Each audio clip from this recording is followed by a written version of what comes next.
তো যারা গত ক্লাসে ছিলা, তোমরা জানো আমি গত ক্লাসে আলোচনা করতেছিলাম যে আমাদের রসায়ন মূলত রাসায়নিক যৌগ নিয়ে আলোচনা করে। রাসায়নিক যৌগগুলো ছিল আমাদের দুই ধরনের, একটা ছিল আমাদের অজৈব যৌগ, আরেকটা ছিল আমাদের জৈব যৌগ। এবং আমরা এটাও বলছি যে এখন পর্যন্ত আবিষ্কৃত জৈব যৌগের সংখ্যা হচ্ছে 82 লক্ষ, যেখানে অবশ্যই কার্বন পরমাণু থাকবে। কার্বন ছাড়া কি কি পরমাণু থাকবে? আমরা হ্যালো নাও চক্স এটা দিয়ে মনে রাখতে পারি, হ্যালোজেন, অক্সিজেন, ফসফরাস, সালফার, এইসব পরমাণু থাকবে। যেখানে কার্বনের যোজনী থাকবে 4, এবং এখানে কি ধরনের রাসায়নিক বন্ধন থাকবে? সমযোজী বন্ধন থাকবে। এখানে কি ধরনের রাসায়নিক বন্ধন থাকবে? সমযোজী বন্ধন থাকবে। ওকে, তো এই যে আমাদের জৈব যৌগগুলা, এই জৈব যৌগগুলাকে আমরা গত ক্লাসে সবগুলা জৈব যৌগকে চেনার চেষ্টা করছিলাম। তো আজকে ধারাবাহিকতায় আমরা সামনে আগাবো, একটু খেয়াল করো। আমরা বলছিলাম যে আমাদের জৈব যৌগগুলো কি? আমাদের জৈব যৌগগুলো হচ্ছে হাইড্রোকার্বন অথবা হচ্ছে আমাদের হাইড্রোকার্বনের জাতক, জাতক। ঠিক আছে, আচ্ছা। তো একটু মনোযোগ দিয়ে খেয়াল করো, গত ক্লাসে আমরা এরকম যৌগ দেখছিলাম, যেমন ধরো এখানে আমি মোট 3টা যৌগ লিখতেছি। এটা হচ্ছে আমাদের 1 নম্বর যৌগটা। এরপরে ধরো এই যৌগটা যদি আমরা চিন্তা করি, এটা একটা যৌগ। এরপরে আমরা এরকম একটা যৌগ চিন্তা করলাম। ধরো দেখো এখানে মোট 3টা যৌগ আছে। দেখো এই 3টা যৌগের কথা যদি আমরা চিন্তা করি, এখানে কার্বন আর হাইড্রোজেন ছাড়া কিছু নাই, তার মানে এরা হচ্ছে আমাদের হাইড্রোকার্বন। এরা 3টাই হচ্ছে আমাদের হাইড্রোকার্বন। এদের মধ্যে 1 নম্বর যৌগটাতে তুমি যদি খেয়াল করো যে এখানে শুধুমাত্র একক বন্ধন আছে, মানে সিগমা বন্ধন আছে, তার মানে হচ্ছে সম্পৃক্ত। তার মানে এটা হচ্ছে আমাদের সম্পৃক্ত হাইড্রোকার্বন, যেটার নাম আমরা বলি অ্যালকেন। ঠিক আছে, এবং কার্বন সংখ্যা 3 হওয়ার কারণে এই যৌগটার নাম হচ্ছে আমাদের প্রোপেন। তো এখানে আমাদের এটাও একটা হাইড্রোকার্বন, কিন্তু এখানে পাই বন্ধন আছে বা দ্বিবন্ধন আছে। এই জন্য যেহেতু দ্বিবন্ধন আছে, এটাকে আমরা বলি অ্যালকিন, এবং এটার নাম হয় প্রোপিন। একইভাবে এটা একটা হাইড্রোকার্বন এবং এটা একটা অসম্পৃক্ত যৌগ, কারণ হচ্ছে এখানে পাই বন্ধন আছে, এবং এখানে যেহেতু ত্রিবন্ধন আছে, এটার নাম হচ্ছে আমাদের অ্যালকাইন, এবং এটার নাম হচ্ছে আমাদের প্রোপাইন। তো এই যে এখানে যৌগগুলা দেখছি আমরা, এগুলা সবই হচ্ছে সরল শিকল যৌগ। জৈব যৌগ সরল শিকল হইতে পারে, বদ্ধ শিকল হইতে পারে। সরল শিকল হইতে পারে, বদ্ধ শিকল হইতে পারে। ফর এক্সাম্পল, ধরো আমি যদি 3টা কার্বন নেই, তো এই 3টা কার্বনের যে শিকল আছে এগুলাকে যদি আমি বদ্ধ করে দেই, যেমন ধরো এখানে আমি বদ্ধ করে দিছি। দেখো এখানে প্রত্যেকটা কার্বনের 2টা করে হাত ফাঁকা আছে, তাহলে 2টা করে হাত আমি দিয়ে দিলাম। দেখো এখানে যে যৌগটা আমরা পাইতেছি এটাও একটা হাইড্রোকার্বন, এবং এখানেও শুধুমাত্র সিগমা বন্ধন আছে। তো মানে হচ্ছে আমাদের সম্পৃক্ত, তাহলে অবশ্যই এটা একটা অ্যালকেন হবে। এবং এখানে কার্বন আছে 3টা, তাহলে এটার নাম কি হবে? প্রোপেন। কিন্তু দেখো এটা ছিল আমাদের সরল শিকল, এটা হচ্ছে আমাদের বদ্ধ শিকল, এই জন্য সাইক্লো যুগ হবে। এই জন্য এই যৌগটার নাম হবে আমাদের সাইক্লোপ্রোপেন। আমাদের কি নাম হবে? সাইক্লোপ্রোপেন। একইভাবে আমরা যদি 4টা কার্বন দেই, 1 2 3 4, তো এখানে আমি বদ্ধ শিকল করে দিলাম, প্রত্যেকটা কার্বনের 2টা করে হাত ফাঁকা। এটা একটা হাইড্রোকার্বন, কার্বন আছে 4টা, এবং সম্পৃক্ত শুধুমাত্র একক বন্ধন আছে, তার মানে হচ্ছে বিউটেন। যেহেতু চক্র আছে, এই জন্য এটার নাম হচ্ছে আমাদের সাইক্লোবিউটেন। এই জন্য এটার নাম কি হবে? আমাদের সাইক্লোবিউটেন। একইভাবে তুমি যদি কার্বন 6টা দাও, 1 2 3 4 5 6, দেখো 6টা কার্বন আমি দিছি, এখানে প্রত্যেকটা কার্বন আমি যোগ করে দিছি, এবং প্রত্যেকটা কার্বনের আমরা দেখতে পাচ্ছি 2টা করে হাত ফাঁকা আছে। তো 2টা করে হাত আমরা পূরণ করে দিলাম, তো 2টা করে হাত যদি আমরা পূরণ করে দেই, এখানে দেখো এটা একটা হাইড্রোকার্বন, কোনো সন্দেহ নাই, কার্বন হাইড্রোজেন ছাড়া অন্য কোনো কিছু নাই। এটা একটা চাকরিক, এবং এটা একটা সম্পৃক্ত যৌগ, তার মানে অ্যালকেন, কারণ শুধুমাত্র একক বন্ধন আছে। তাহলে এটা হবে আমাদের কি? হেক্সেন।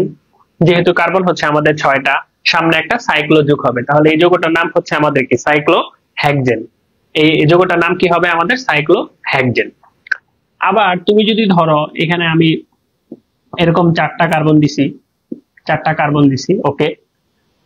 তো দেখো একটু খেয়াল করে, এখানে আমরা 4টা কার্বন দিছি। তো এখানে যদি আমি একটা দ্বিবন্ধন দেই, এই কার্বনের 2টা হাত ফাঁকা, এই কার্বনের দুইটা হাত ফাঁকা, এর একটা হাত ফাঁকা, এর একটা হাত ফাঁকা। দেখো এটা একটা হাইড্রোকার্বন, এখানে কার্বন কার্বন দ্বিবন্ধন আছে, 4টা কার্বন আছে, তার মানে বিউটিন। আর যেহেতু সাইক্লো মানে একটা একটা চাক্রিক যৌগ, তো এটার নাম হবে সাইক্লোবিউটিন। তাহলে এই যৌগটার নাম কি হবে? সাইক্লোবিউটিন, সাইক্লোবিউটিন, সাইক্লোবিউটিন। ঠিক আছে, তাহলে আমরা দেখতে পাচ্ছি যে হাইড্রোকার্বন গুলা সরল শিকল হোক আর বদ্ধ শিকল হোক আমরা নামকরণ করতে পারবো। সরল শিকল হোক আর বদ্ধ শিকল হোক আমরা কি করতে পারবো? নামকরণ করতে পারবো। যদি ত্রিবন্ধন থাকে তাহলে সেটা কি হবে? অ্যালকাইন, মানে সাইক্লো অ্যালকাইন হবে। তাহলে যদি একটা যৌগ আমাদের হাইড্রোকার্বন থাকে, সেটা সরল শিকল হোক বা বদ্ধ শিকল হোক আমরা নামকরণ করতে পারবো। ওকে, এবার এই যৌগটাতে একটু খেয়াল করে দেখো, এই যৌগটাতে একটু খেয়াল করে দেখো, এখানে আছে আমাদের হচ্ছে সাইক্লোহেক্সেন, সাইক্লোহেক্সেন। তো এখানে যদি আমরা একটা দ্বিবন্ধন দিয়ে দিই, এখানে যদি আমরা একটা দ্বিবন্ধন দিয়ে দিই, তাহলে এই হাইড্রোজেনটা আর থাকবে না, এই হাইড্রোজেনটা আর থাকবে না। ওকে, আবার যদি এখানে একটা দ্বিবন্ধন দিয়ে দিই, তাহলে এই হাইড্রোজেনটা থাকবে না, এই হাইড্রোজেনটা থাকবে না। আবার এখানে যদি একটা দ্বিবন্ধন দিয়ে দিই, এই হাইড্রোজেনটা থাকবে না আর এই হাইড্রোজেনটা থাকবে না। এই যে যৌগটা তোমরা দেখতে পাচ্ছ, তোমরা অনেকেই জানো এই যৌগটার নাম হচ্ছে আমাদের বেনজিন। যে যদি একটা পরপর দ্বিবন্ধন থাকে, একান্তর দ্বিবন্ধন থাকে, এই যৌগটার নাম হচ্ছে আমাদের বেনজিন। এই যৌগটার নাম হচ্ছে আমাদের কি? বেনজিন। তো বেনজিন সম্পর্কে যদি আমি বলতে চাই, এটা একটা হাইড্রোকার্বন, এটা একটা চাক্রিক যৌগ, এটা একটা অসম্পৃক্ত যৌগ। কারণ পাই বন্ধন আছে, কারণ কি আছে? পাই বন্ধন আছে, কারণ কি আছে? পাই বন্ধন আছে। ওকে, তাহলে আমরা বুঝতে পারলাম যে আমরা যখন একটা যৌগ দেখব, এটা হইতে পারে হাইড্রোকার্বন, হইতে পারে হাইড্রোকার্বনের জাতক, হইতে পারে সম্পৃক্ত, হইতে পারে অসম্পৃক্ত, হইতে পারে সরল শিকল, হইতে পারে বদ্ধ শিকল, হইতে পারে সরল শিকল, হইতে পারে বদ্ধ শিকল। আরেকটা শ্রেণী বিভাগ আছে যৌগের ক্ষেত্রে, সেটাকে আমরা বলি, সেটাকে আমরা কি বলি? সেটাকে আমরা বলি এলিফেটিক এবং হচ্ছে অ্যারোমেটিক। সেটাকে আমরা বলি এলিফেটিক এবং অ্যারোমেটিক। একটু পরেই ব্যাপারগুলো একদম পানির মতো ক্লিয়ার হয়ে যাবে। তোমরা অনেকে ধারণা করতে পারতেছো যে আমি আসলে কি পড়াচ্ছি। আমি আসলে পড়াচ্ছি যৌগের শ্রেণী বিভাগ। ওকে, আচ্ছা চলো সামনে আগাই। আবার দেখো এরকম একটা, এই যৌগটার কথা তুমি যদি চিন্তা করো, এই যৌগটার কথা যদি তুমি চিন্তা করো, এখানে আমাদের দুইটা কার্বন আছে, আর দেখো এখানে কার্বন না দিয়ে আমরা অক্সিজেন দিলাম। দেখো এখানে এই কার্বনের দুইটা করে হাত ফাঁকা আছে, তাহলে এটা একটা চাক্রিক যৌগ এবং এটা একটা সম্পৃক্ত যৌগ। কিন্তু দেখো এটা কিন্তু হাইড্রোকার্বন না, এটা হাইড্রোকার্বনের জাতক। কারণ এখানে কার্বন হাইড্রোজেন ছাড়া অক্সিজেন পরমাণু আছে, কার্বন হাইড্রোজেন ছাড়া কি আছে? অক্সিজেন পরমাণু আছে, কার্বন হাইড্রোজেন ছাড়া কি আছে? অক্সিজেন পরমাণু আছে। ওকে, ক্লিয়ার? আচ্ছা, আবার দেখো এরকম কিছু যৌগ আছে, যেমন ধরো আমি তোমাকে দেখাই, 1 2 3 4। দেখো এখানে আমরা যদি দ্বিবন্ধন দিয়ে দিই, এখানে যদি আমরা দ্বিবন্ধন দিয়ে দেই, তাহলে এই কার্বনের একটা করে হাইড্রোজেন ফাঁকা আছে, এই কার্বনের আমাদের একটা করে হাইড্রোজেন ফাঁকা আছে। দেখো এই কার্বনের আরেকটা হাত ফাঁকা আছে, আমরা এখানে একটা অক্সিজেন দিলাম, এই কার্বনের আরেকটা হাত ফাঁকা আছে। এই যে যৌগটা তোমরা দেখতে পাচ্ছ, এই যৌগটার নাম হচ্ছে আমাদের ফিউরান। এই যৌগটার নাম হচ্ছে আমাদের কি? ফিউরান। এই যৌগটার নাম হচ্ছে আমাদের ফিউরান। খেয়াল করে দেখো এখানেও আমাদের কি আছে? এই যৌগটা একটা চাক্রিক যৌগ, কিন্তু এটা হাইড্রোকার্বন না, কারণ কার্বন হাইড্রোজেন ছাড়া এখানে অক্সিজেন পরমাণু আছে, এবং এটা একটা চাক্রিক যৌগ এবং এটা হচ্ছে অসম্পৃক্ত, এটা হচ্ছে অসম্পৃক্ত। তো এতটুকু থেকে আমরা এই জিনিসটা বুঝতে পারি যে যৌগের ক্ষেত্রে আমাদের কি কি হইতে পারে। একটা যৌগ হাইড্রোকার্বন হইতে পারে, হাইড্রোকার্বনের জাতক হইতে পারে। একটা যৌগ সরল শিকল হইতে পারে, একটা যৌগ বদ্ধ শিকল হইতে পারে।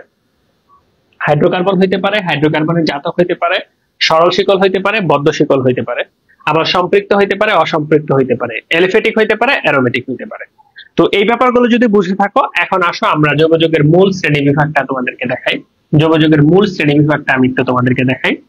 দেখো তোমাদের বইয়ে যেভাবে আছে, বইয়ে যেভাবে আছে, বইয়ে যেভাবে আছে, দেখো এখন আশা করি তোমরা বুঝতে পারবা যে যৌগকে তোমাদের বইয়ে দেখবা যে অর্গানিক কেমিস্ট্রিকে মূলত আমাদের দুইটা ভাগে ভাগ করছে। কয়টা ভাগে ভাগ করছে? দুইটা ভাগে।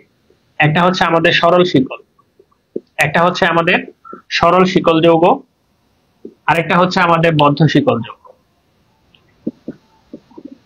একটা হচ্ছে সরল শিকল যৌগ, আরেকটা হচ্ছে বদ্ধ শিকল যৌগ। তো তোমার যেটা মনে রাখতে হবে মাস্ট বি, সেটা হচ্ছে সরল শিকল মানে হচ্ছে আমাদের এলিফেটিক। সরল শিকল মানে কি? সরল শিকল মানে মাস্ট বি হচ্ছে আমাদের এলিফেটিক। আর বদ্ধ শিকল এলিফেটিকও হইতে পারে, অ্যারোমেটিকও হইতে পারে, এলিফেটিকও হইতে পারে, অ্যারোমেটিকও হইতে পারে। ওকে, তো সরল শিকল হচ্ছে মাস্ট বি এলিফেটিক। তো এই সরল শিকলের মধ্যে আমাদের দুই প্রকার তুমি বলতে পারো, একটা বলতে পারো সম্পৃক্ত, আরেকটা হচ্ছে আমাদের অসম্পৃক্ত। সম্পৃক্ত আরেকটা বলতে পারো অসম্পৃক্ত। যেমন সম্পৃক্ত ওই যে তুমি কিছুক্ষণ আগে দেখছিলা অ্যালকেন, যেমন ধরো আমাদের প্রোপেন। অসম্পৃক্ত আবার দুই প্রকার পাবা, একটাতে দ্বিবন্ধন পাবা আরেকটাতে ত্রিবন্ধন পাবা। যেমন ধরো আমাদের অ্যালকিন আর হচ্ছে আমাদের অ্যালকাইন। অ্যালকাইন হচ্ছে আমাদের ত্রিবন্ধন। তো এখানে একটা মজার ব্যাপার আছে, ধরো এই যৌগটার কথা তুমি যদি চিন্তা করো, তোমরা যারা আমার গত ক্লাস করছো, দেখো এই যৌগটা তুমি যদি চিন্তা করো, এইটুকু হচ্ছে আমাদের একটা আর, এরপরে আছে সিএইচও, আর সিএইচও। তোমরা জানো আর সিএইচও এই যৌগগুলা হচ্ছে আমাদের এলডিহাইড, এই যৌগগুলা হচ্ছে আমাদেরকে এলডিহাইড। তো তোমরা কমেন্টে বলো তো এই যৌগটা সম্পৃক্ত না অসম্পৃক্ত? কমেন্টে বলো তো এই যৌগটা সম্পৃক্ত না অসম্পৃক্ত? তোমরা একটু কমেন্টে বলো তো এই যৌগটা সম্পৃক্ত না অসম্পৃক্ত? এই যৌগটা সম্পৃক্ত না অসম্পৃক্ত? কমেন্টে বলো দেখি, এই যৌগটা সম্পৃক্ত না অসম্পৃক্ত? কমেন্টে বলো। ওকে, তারপর আমরা সামনে আগাই। দেখো আমরা দেখলাম বদ্ধ শিকল যৌগ। তো আমরা দেখো, খেয়াল করে দেখো বদ্ধ শিকল যৌগগুলা তুমি যদি একটু খেয়াল করো, যেমন ধরো তুমি এরকম একটা যৌগ পাইছিলা, আমি যদি একটু দেখাই, কিছুক্ষণ আগে আমরা দেখলাম এরকম যৌগ পাইছিলাম। দেখো এটা আমাদের একটা বদ্ধ শিকল যৌগ। দেখো এটা একটা হচ্ছে আমাদের বদ্ধ শিকল যৌগ। আবার বেনজিন পাইছিলা তোমরা, তাই না? বেনজিনকে আমি একটু অন্যরকম ভাবে লিখি, তখন বেনজিন আমি লিখছিলাম, এখন জাস্ট এভাবে লিখলাম। দেখো এই দুইটাই হচ্ছে আমাদের বদ্ধ শিকল যৌগ। আবার এখানেও আমরা আরো দুইটা বদ্ধ শিকল যৌগ একটু লিখি। দেখো এরকম একটা বদ্ধ শিকল যৌগ তুমি পাইছিলা, আরেকটা পাইছিলা তুমি এরকম ফিউরান।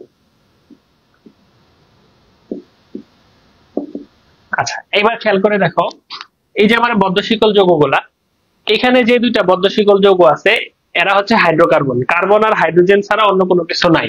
এদেরকে বলা হয় কার্বোসাইক্লিক বা হোমোসাইক্লিক।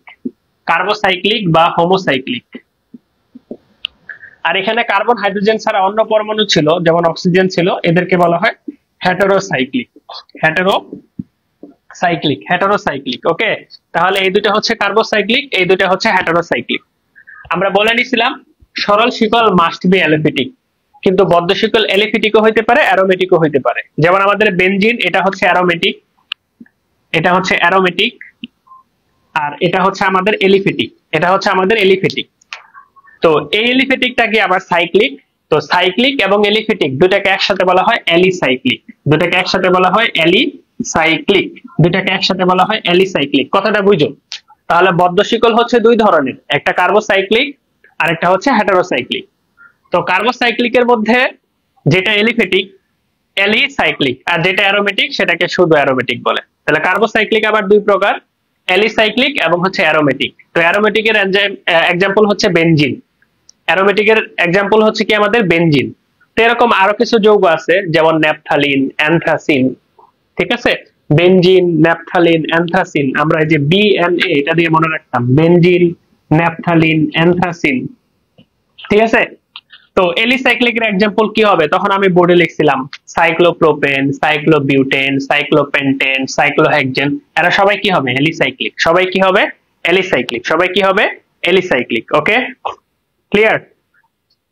আচ্ছা, এখন খেয়াল করে দেখো, এখন খেয়াল করে দেখো এই যে যৌগটা, এই যৌগটাতে দেখো এখানে কার্বোসাইক্লিক না, এটা হচ্ছে এই দুটাই হচ্ছে হেটেরোসাইক্লিক। এই দুটাই কি হেটেরোসাইক্লিক। তো এটার ধর্ম হচ্ছে এলিফেটিকের মতো, এইজন্য এটাকে বলা হয় hetero alicyclic. Hetero alicyclic, hetero alicyclic. আর এই ফিউরান এটাকে বলা হয় হেটেরো অ্যারোমেটিক। ফিউরান এটাকে কি বলা হয়? Hetero aromatic. Hetero aromatic, hetero aromatic. Okay, তো হেটেরো অ্যারোমেটিকে আরো কয়েকটা एग्जांपल আছে, আমরা এভাবে মনে রাখি, এফটিপি, ফিউরান, থায়োফিন, পাইরল এবং হচ্ছে পিরিডোন। এই চারটা एग्जांपल মনে রাখতে হয়, চারটা স্ট্রাকচার একটু মনে রাখতে হবে। ঠিক আছে, চারটা স্ট্রাকচার তোমরা জানো? আচ্ছা আমি দেখাই দিচ্ছি। তাহলে এফটিপি, তাহলে এই চারটা হচ্ছে আমাদের হেটেরো অ্যারোমেটিক। তাহলে এই চারটা ভালো করে মনে রাখতে হবে। এখন দেখো তোমাদের যে প্রশ্নটা করছিলাম, উত্তর হচ্ছে না ভাই, এটা সম্পৃক্ত যৌগ। দেখো একটা হাইড্রোকার্বন সম্পৃক্ত না অসম্পৃক্ত এটা ডিপেন্ড করবে আর এর উপর, এটা ডিপেন্ড করবে আর এর উপর, এটা ডিপেন্ড করবে কার উপর? আর এর উপর, এটা ডিপেন্ড করবে আর এর উপর। ফর এক্সাম্পল তোমাদেরকে আমি দেখাই, আমি তোমাকে দেখাই, যেমন যে যৌগটা আমি লিখছিলাম CH3 CH2 CHO, এটা হচ্ছে আমাদের সম্পৃক্ত। কিন্তু এই যে যদি আমি এভাবে লিখি CH3 CH, তারপরে হচ্ছে আমাদের ধরো CH CHO, এখানে খেয়াল করে দেখো এটা হচ্ছে আমাদের কার্যকরী মূলক। কার্যকরী মূলকের উপর ডিপেন্ড করবে না, এটা হচ্ছে কার্বনের শিকল। কার্বনের শিকলে এই যে দেখো পাই বন্ধন আছে, তাহলে এটা হচ্ছে আমাদের অসম্পৃক্ত, এটা হচ্ছে আমাদের অসম্পৃক্ত, এটা হচ্ছে আমাদের অসম্পৃক্ত। ওকে, তাহলে সম্পৃক্ত না অসম্পৃক্ত এটা এটা ডিপেন্ড করবে কিসের উপর? কার্বন শিকলের উপর, কার্বন শিকলের উপর, কার্বন শিকলের উপর। ক্লিয়ার হয়েছে? কার্বন শিকলের উপর। ওকে, তাহলে দেখো আমরা তাহলে একটা যৌগ দেখলে কিভাবে চিন্তা করব? আমরা একটা যৌগ দেখলে কিভাবে চিন্তা করব যে এটা কি হাইড্রোকার্বন না হাইড্রোকার্বনের জাতক, এটা কি সরল শিকল না বদ্ধ শিকল, এটা কি সম্পৃক্ত না অসম্পৃক্ত, এটা কি অ্যালিফেটিক না অ্যারোমেটিক, এটা কি অ্যালিফেটিক না অ্যারোমেটিক। এই বাচ্চারা যৌগের শ্রেণী বিভাগটা ক্লিয়ার হয়েছে? যৌগের শ্রেণী বিভাগটা ক্লিয়ার হয়েছে? আচ্ছা, যদি ক্লিয়ার হয়ে থাকে তাহলে দেখো আমরা সামনে আগাই। দেখো আমরা আমরা এখন মোটামুটি যদি আমরা গত ক্লাস এবং আজকের ক্লাস যদি করে থাকি, তাহলে এখন আমরা মোটামুটি সব যৌগ চিনবো। দেখো এই যে আমাদের যৌগ গুলো আছে, তুমি যদি যৌগ গুলোর দিকে খেয়াল করো, যৌগ গুলার দিকে খেয়াল করো, যেমন কিছুক্ষণ আগে যে আমি লিখতেছিলাম, দেখো এটা হচ্ছে একটা যৌগ। এরপরে খেয়াল করে দেখো এটা একটা যৌগ। এই যে দুইটা যৌগের দিকে তুমি যদি তাকাও, দেখো এই দুইটা যৌগের ক্ষেত্রে এই যে CH2 মূলকটা আছে, এবং এটাও একটা আর, এটাও হচ্ছে আমাদের একটা আর, মানে আমাদের সাধারণ সংকেত হচ্ছে RCHO। তাহলে যদি একাধিক যৌগের ক্ষেত্রে আমাদের একই কার্যকরী মূলক থাকে বা একই সাধারণ সংকেত থাকে, পাশাপাশি দুইটা সদস্যের মধ্যে দেখো এটা আর এটার মধ্যে জাস্ট একটা CH2 মূলকের পার্থক্য আছে, যদি একটা CH2 মূলকের পার্থক্য থাকে, CH2 মূলক মানে কি? কার্বনের 12 আর হাইড্রোজেনের 2 মানে 14, মানে আণবিক ভরের পার্থক্য 14 থাকে, এই যৌগগুলোকে আমরা কি বলি? সমগোত্রীয় শ্রেণী। তাহলে সমগোত্রীয় শ্রেণীর কি কি থাকবে? একই কার্যকরী মূলক থাকবে, একই সাধারণ সংকেত থাকবে, পাশাপাশি দুইটা সদস্যের মধ্যে পার্থক্য থাকবে CH2, আণবিক ভরের পার্থক্য থাকবে 14। এদেরকে একইভাবে প্রস্তুত করা যাবে, এদের একইভাবে প্রস্তুত করা যাবে, এরা একই ধরনের রাসায়নিক বিক্রিয়া দিবে, এরা একই ধরনের রাসায়নিক বিক্রিয়া দিবে। এই যৌগগুলোকে বলা হয় আমাদের সমগোত্রীয় শ্রেণী। এই যে 82 লক্ষ যৌগ আছে, এই 82 লক্ষ যৌগগুলোকে আমরা বিভিন্ন সমগোত্রীয় শ্রেণীতে ভাগ করছি, এবং গত ক্লাসে আমরা সব সমগোত্রীয় শ্রেণী নিয়ে সংক্ষেপে আলোচনা করছি। এবং একটা কথা তোমাদের বলে দেই, তোমরা যখন পরীক্ষা দিবা, প্রত্যেক সমগোত্রীয় শ্রেণীর প্রথম 5টা যৌগ থেকেই সব বিক্রিয়াগুলো আসবে। এই জন্য গত ক্লাস করার পর আমি তোমাদের একটা হোমওয়ার্ক দিছিলাম যে প্রত্যেক সমগোত্রীয় শ্রেণীর 5টা করে যৌগ তোমরা একটু লিখবা, প্রত্যেক সমগোত্রীয় শ্রেণীর 5টা করে যৌগ তোমরা একটু লিখবা। আমাদের প্রথম 5টা করে যৌগই হচ্ছে লাগবে, প্রথম 5টা করে যৌগই আমাদের পরীক্ষার জন্য লাগবে। ওকে, তাহলে দেখো একই সমগোত্রী, তাহলে আমাদের গত ক্লাস করলে আমরা সবগুলো সমগোত্রী শ্রেণী চিনে যাব। তাহলে সমগোত্রী শ্রেণীর ক্ষেত্রে কি কি থাকবে? একই সাধারণ সংকেত থাকবে, একই কার্যকরী মূলক থাকবে, পাশাপাশি দুইটা সদস্যের মধ্যে CH2 বা আণবিক ভর 14 পার্থক্য থাকবে, একই প্রস্তুত প্রণালী থাকবে, একইভাবে শনাক্ত করা যাবে, এরা একই ধরনের রাসায়নিক বিক্রিয়া দিবে, একই ধরনের রাসায়নিক বিক্রিয়া দিবে। তো এখান থেকে একটা ইম্পর্টেন্ট প্রশ্ন আছে, তো একটা কার্যকরী মূলকের উপর থেকে নিচের দিকে তুমি যদি যাও, তাহলে আমাদের কার্বনের সংখ্যা বাড়বে, কার্বনের সংখ্যা বাড়লে আমাদের কি হবে? আণবিক ভর বাড়বে, আণবিক ভর বাড়লে আমাদের কি হবে? আমাদের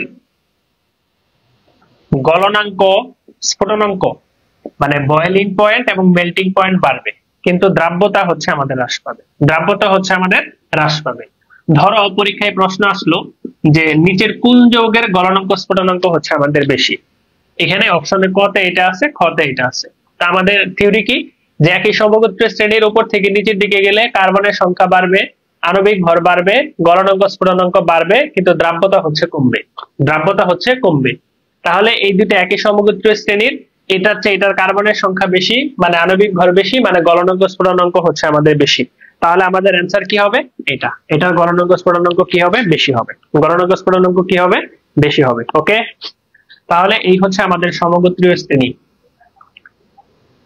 তাহলে দেখো, সমগোত্রীয় শ্রেণীর পরে আমাদের কি আছে? কার্যকরী মূলক। তো গত ক্লাসে আমরা প্রায় সবগুলা কার্যকরী মূলক বা ফাংশনাল গ্রুপ, ইংরেজিতে কি বলা হয়? Functional group. তো গত ক্লাসে আমরা সবগুলা কার্যকরী মূলক বা ফাংশনাল গ্রুপ সম্পর্কে কথা বলছি। কার্যকরী মূলকের ক্ষেত্রে তুমি যদি খেয়াল করো, যেমন ধরো তুমি যদি ইথারের কথা চিন্তা করো, ইথারের কার্যকরী মূলক হচ্ছে আমাদের ও, এবং টোটাল ইথারের সাধারণ সংকেত কি? ইথারের দুই পাশে আমাদের কি থাকে? আর থাকে। এরপরে দেখো, এটা একটা কার্যকরী মূলক, এই মূলকটাকে আমরা কি বলি? কিটো মূলক। এটারও দুই পাশে আমাদের কি থাকে? আর থাকে, আর থাকে। ঠিক আছে। আবার যদি আমরা অ্যাসিডের কথা চিন্তা করি, অ্যাসিডের সাধারণ সংকেত হচ্ছে এরকম, আর সি ডাবল ও এইচ।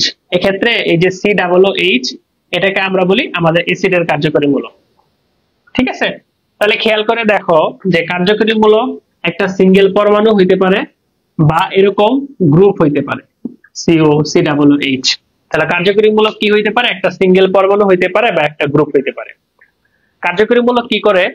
একটা যৌগ কোন সমগোত্রীয় শ্রেণীর এটা নির্ধারণ করে, এবং সে কি রাসায়নিক বিক্রিয়া দিবে এটা নির্ধারণ করে। ঠিক আছে। তাহলে কার্যকরী মূলক কি নির্ধারণ করে? যে একটা যৌগ কি রাসায়নিক বিক্রিয়া দিবে এটা নির্ধারণ করে।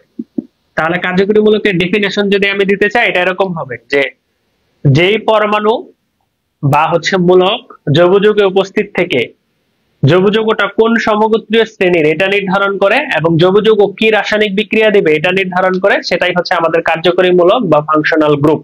কার্যকরী মূলক ছাড়া তুমি বুঝতে পারবা না এটা কোন সমগোত্রীয় শ্রেণীর যৌগ। এরপরে যখন আমরা নামকরণ করব, আমরা আজকেই করব নামকরণ। তো নামকরণের জন্য মাস্ট আমাদের কার্যকরী মূলক দেখা লাগবে। কার্যকরী মূলক বুঝতে না পারলে তুমি নামকরণ বুঝতে পারবে না, নামকরণ বুঝতে পারবে না। ওকে, ঠিক আছে। আচ্ছা, এই যে আমরা একটা কথা বললাম যে কার্যকরী মূলক দেখে আমরা বলতে পারবো একটা জৈব যৌগ কি ধরনের রাসায়নিক বিক্রিয়া দিবে। ফর এক্সাম্পল ধরো, এখানে এই যে আমাদের দুইটা কার্যকরী মূলক আছে। যেমন ধরো আমাদের কিটোনের কার্যকরী মূলক হচ্ছে সিও, বা এলডিহাইডের কার্যকরী মূলক হচ্ছে সিওএইচ বা সিএইচও। তো এখানে তুমি যদি খেয়াল করো, এই কার্যকরী মূলক গুলাতে, বা হচ্ছে তুমি যদি অ্যালকিনের কথা চিন্তা করো, অ্যালকিনের কার্যকরী মূলক হচ্ছে কার্বন কার্বন দ্বিবন্ধন, বা অ্যালকাইনের কার্যকরী মূলক হচ্ছে ত্রিবন্ধন।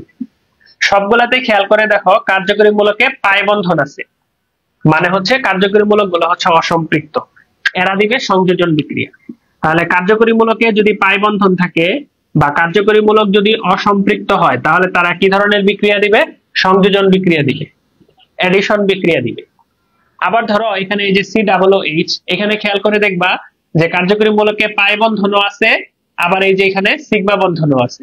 তো কার্যকরী মূলকে যদি আমাদের পাই বন্ধনও থাকে, সিগমা বন্ধনও থাকে, তো তারা দিবে আমাদের প্রতিস্থাপন বিক্রিয়া। তারা আমাদের কি বিক্রিয়া দিবে? প্রতিস্থাপন বিক্রিয়া। তারা আমাদের কি বিক্রিয়া দিবে? প্রতিস্থাপন বিক্রিয়া দিবে। তারা আমাদের কি বিক্রিয়া দিবে? প্রতিস্থাপন বিক্রিয়া দিবে। তারা আমাদের দিবে হচ্ছে প্রতিস্থাপন বিক্রিয়া। আবার কার্যকরী মূলক, ফর এক্সাম্পল ধরো আমাদের অ্যালকোহলের কার্যকরী মূলক হচ্ছে OH, বা অ্যালকাইল হ্যালাইডের কার্যকরী মূলক হচ্ছে হ্যালোজেন। খেয়াল করে দেখো কার্যকরী মূলকে শুধুমাত্র সিগমা বন্ধন আছে, কোন প্রকার পাই বন্ধন নাই, কোন প্রকার পাই বন্ধন নাই। কার্যকরী মূলকে যদি শুধুমাত্র সিগমা বন্ধন থাকে, তাহলে তারা দিবে আমাদের প্রতিস্থাপন বিক্রিয়া প্লাস অপসারণ বিক্রিয়া। প্রতিস্থাপন বিক্রিয়া প্লাস অপসারণ বিক্রিয়া। তাহলে খেয়াল করে দেখো যে কার্যকরী মূলকের বন্ধন দেখেই আমরা বলে দিতে পারবো যে এই যৌগ যৌগটা কি ধরনের বিক্রিয়া দিবে। আমরা যখন তোমাদের যৌগ যৌগের রাসায়নিক বিক্রিয়া পড়াবো, রাসায়নিক বিক্রিয়ার বেসিক পড়াবো, তাহলে তোমরা সব বিক্রিয়া পারবা, মুখস্থ করা লাগবে না, একদম ম্যাথমেটিক্স এর মতো পড়বা। আমরা একদম ম্যাথমেটিক্স এর মতো পড়াই দিব। ওকে, ক্লিয়ার। এবার দেখো আমরা যেটা করব, এটা একটা যুগান্তকারী কাজ করে ফেলবো, যৌগ যৌগের নামকরণে চলে যাব। তো যৌগ যৌগের নামকরণ পারতে হইলে আমাদের কার্যকরী মূলকের একটা ক্রম আছে, এই ক্রমটা মুখস্থ করা লাগবে। কার্যকরী মূলকের একটা ক্রম আছে, এই ক্রমটা কি করা লাগবে? মুখস্থ করা লাগবে। এই মাহবুবা, এই ফ্যানটা দাও তো। ফ্যানটা দাও, ফ্যান ঘেমেছি। আম্মুকে জিজ্ঞেস করো তো। আচ্ছা শোনো, তাহলে আমরা যেটা বলতেছিলাম যে নামকরণ পারার জন্য আমাদের কার্যকরী মূলকের ক্রমটা কি করতে হবে, মুখস্থ করতে হবে। কার্যকরী মূলকের ক্রমটা কি করতে হবে, মুখস্থ করতে হবে। তো এটা তো মুখস্থই করবা, এরপর আমি লিখে দিই কার্যকরী মূলকের ক্রমটা। কার্যকরী মূলকের ক্রমটা আমাদের একটু মুখস্থ করতে হবে।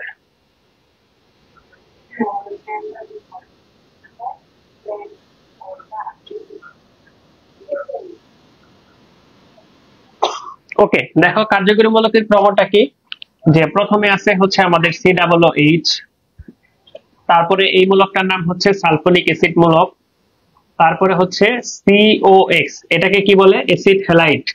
COX এটাকে কি বলে, অ্যাসিড হ্যালাইড। তারপরে আছে হচ্ছে আমাদের CONH2, এটাকে বলে অ্যাসিড অ্যামাইড।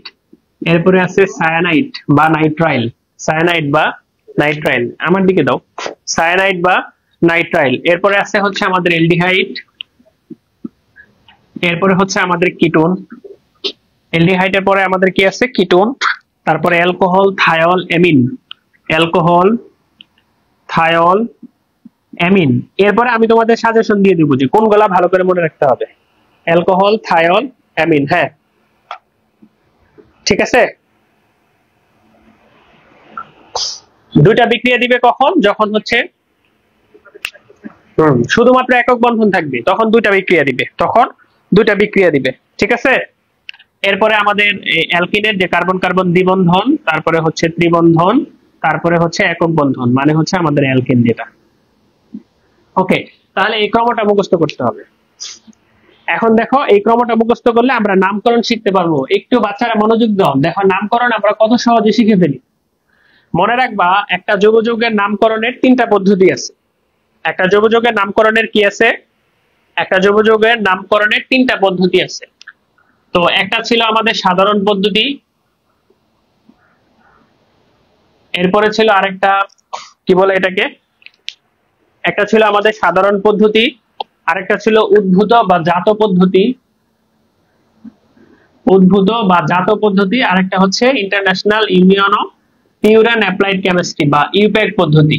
ওকে, তো প্রথম দুইটা পদ্ধতি হচ্ছে মুখস্থ, ওই দুইটা পদ্ধতি আমি পড়বো না, আমি শুধু 3 নাম্বার পদ্ধতি পড়বো।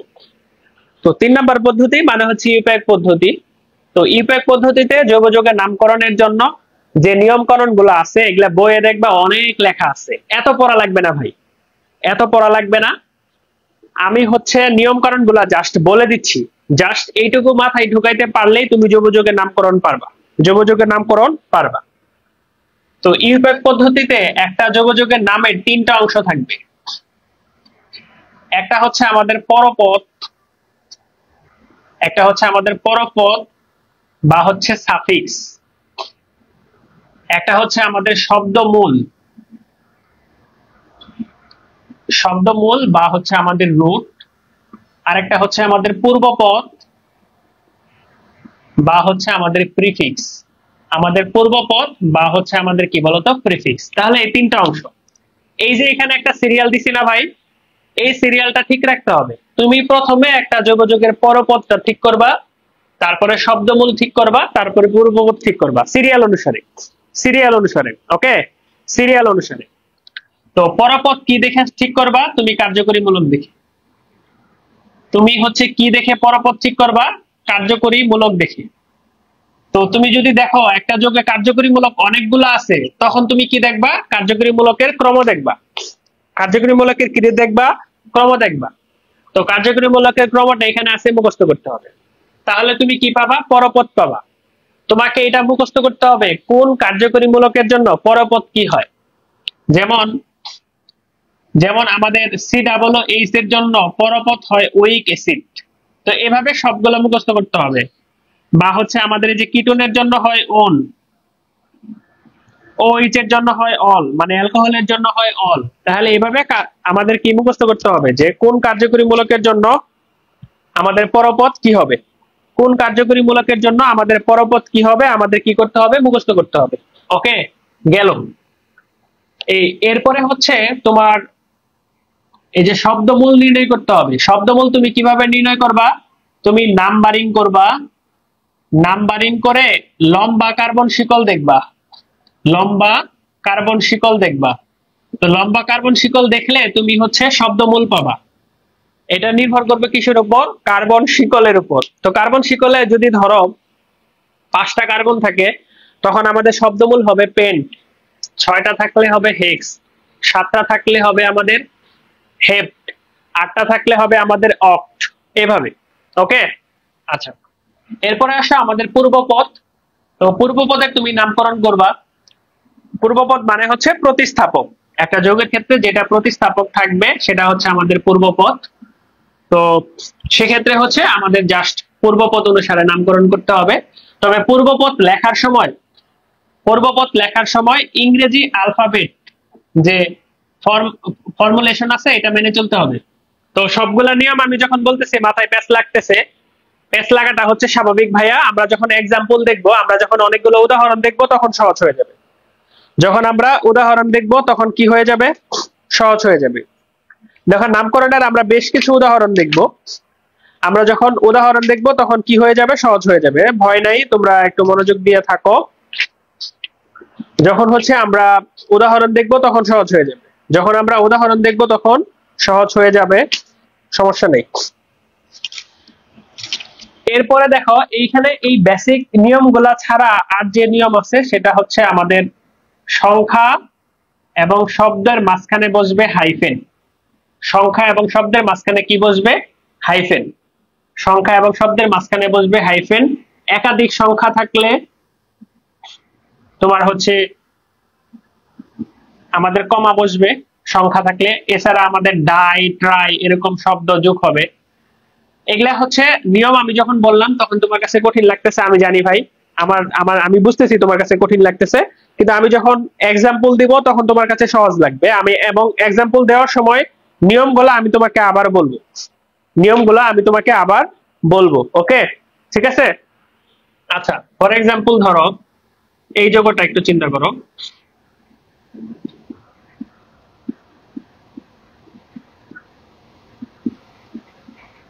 একটু খেয়াল করো। তা আমি কি বলছি ভাই?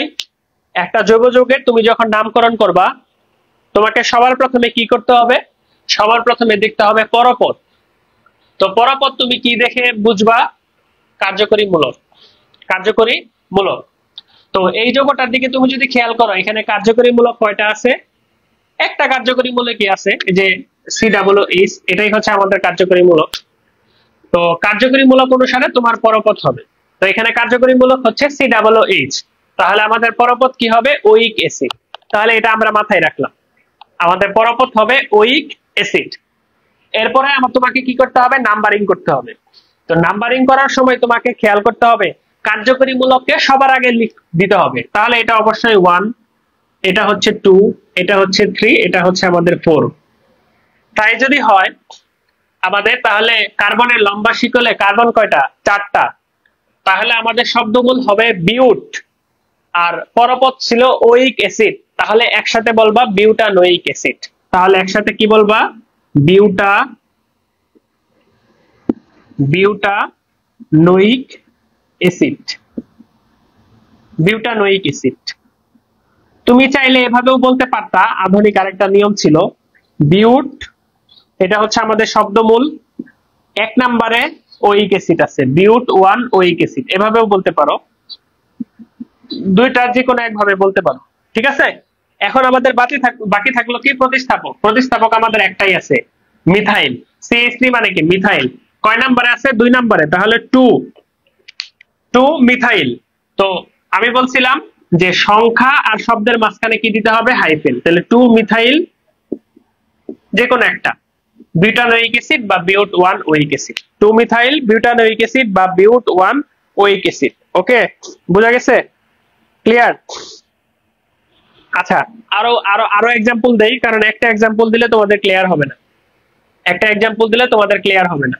আচ্ছা, এটা বোঝা গেলে একটু বলো যে ক্লিয়ার হয়েছে। এটা বোঝা গেলে একটু বলো ক্লিয়ার হয়েছে। আমি পরের এক্সাম্পলে যাচ্ছি।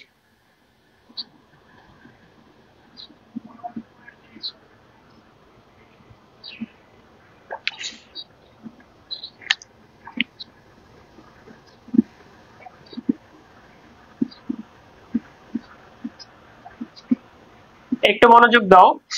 এই যে যৌগটা একটু খেয়াল করো, এই যে একটা যৌগ আমরা এখানে লিখছি। তো আমরা এই যৌগটার নামকরণ করব। আমরা বলছি নামকরণ করতে হলে তোমাকে সবার প্রথমে কি দেখতে হবে? নামকরণ করতে হলে সবার প্রথমে আমাদের দেখতে হবে, মানে সবার প্রথমে পরপদ ঠিক করতে হবে।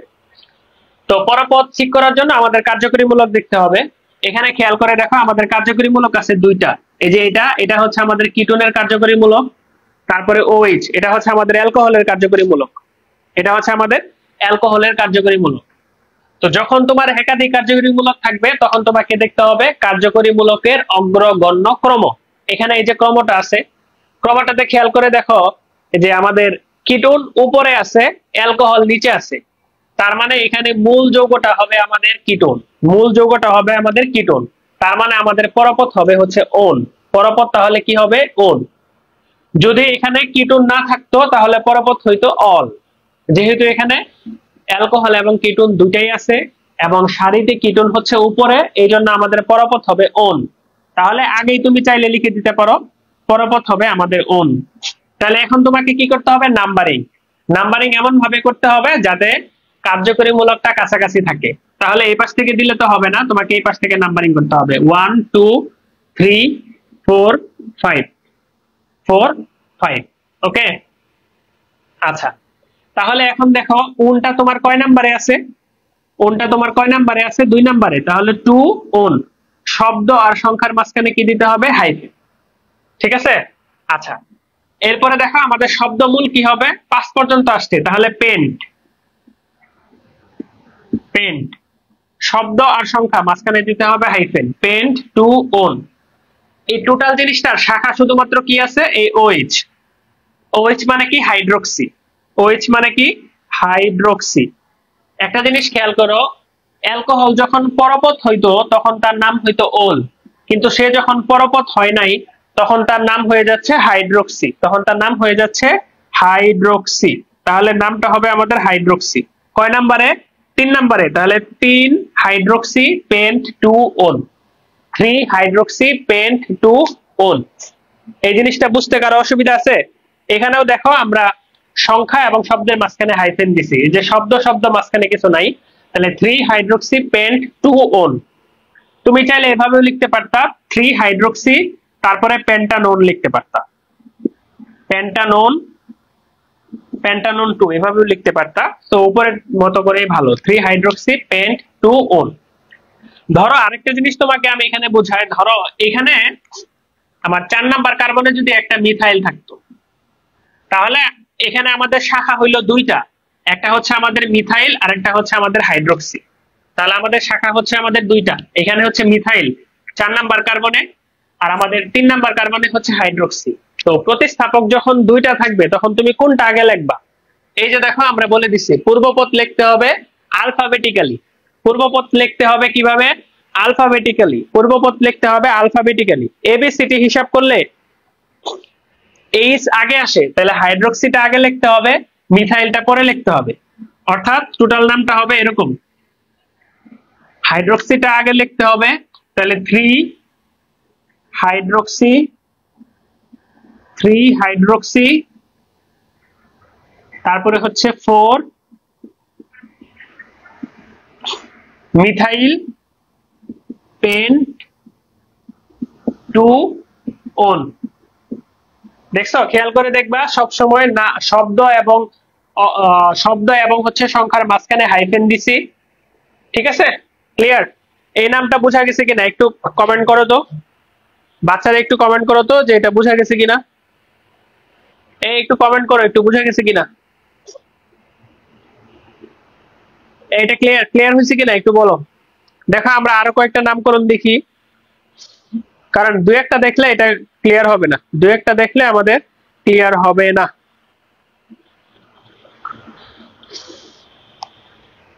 এরপরে ধরো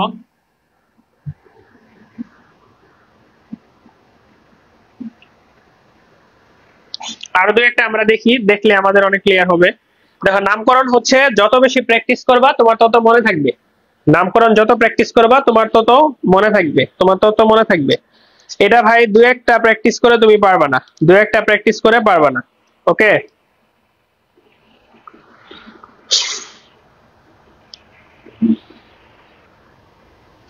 যেমন ধরো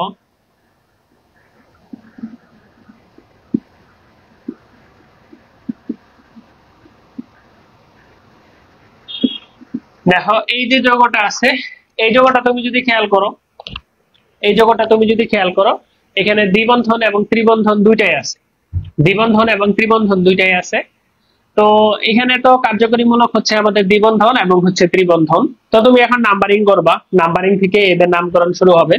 নাম্বারিং এমন ভাবে করবা যাতে দ্বিবন্ধন বা ত্রিবন্ধনের কেউ একটা যাতে কাছে পড়ে। এই জন্য এটা যেহেতু 1 নম্বরে আছে, তাহলে আমরা এইভাবে নাম্বারিং করবো 1 2 3 4 5। তার মানে তোমার শব্দমূল হচ্ছে পেন্ট, তার মানে শব্দমূল হচ্ছে আমাদের পেন্ট। এখন হচ্ছে এখানে আমাদের 1 নম্বরে আইন আছে আর 3 নম্বরে ইন আছে। কোনটা আগে লিখবা? এই যে দেখো উপরে আছে হচ্ছে আমাদের ইন, মানে কার্যকরীমূলকের যে অগ্রগণ্য ক্রম, ক্রমর ক্ষেত্রে উপরে আছে হচ্ছে আমাদের এটা, যেটা উপরে থাকে ওইটা লেখা হয় পরে। তাহলে পেন্ট 1 আইন 3 ইন, পেন্ট 1 আইন 3 ইন। বলতে পারো ভাই এই পেন্ট 3 ইন 1 আইন লিখলে কি হবে? হবে, তবে এটা বেশি অ্যাপ্রোপ্রিয়েট। এই যে ক্রমটা, এই ক্রমটা খেয়াল করবা, যেটা উপরে আছে ওইটাকে আমরা লিখবো হচ্ছে পরে, যেটা উপরে আছে ওইটাকে আমরা লিখবো হচ্ছে পরে, যেটা উপরে আছে ওইটাকে আমরা লিখবো হচ্ছে পরে। দেখো নামকরণ হচ্ছে প্র্যাকটিসের ব্যাপার, নিয়ম কারণ আমি যে কটা বললাম এই কয়েকটাই। এখন বইয়ে অন্যভাবে লেখা থাকতে পারে, বইয়ে অন্যভাবে লেখা থাকতে পারে, কিন্তু হচ্ছে নামকরণ আসলেও, নামকরণ হচ্ছে আসলেও, নামকরণের নিয়ম আসলে এই কয়েকটাই। এখন তুমি যদি লম্বা সময় ধরে নিয়ম পড়ো ভাইয়া, আসলে আলটিমেটলি কোনো লাভ নেই। লম্বা সময় ধরে যদি নিয়ম পড়ো আলটিমেটলি কোনো লাভ নেই, আলটিমেটলি কোনো লাভ নেই। দেখো আরো দুই একটা প্র্যাকটিস আমি দেখাই।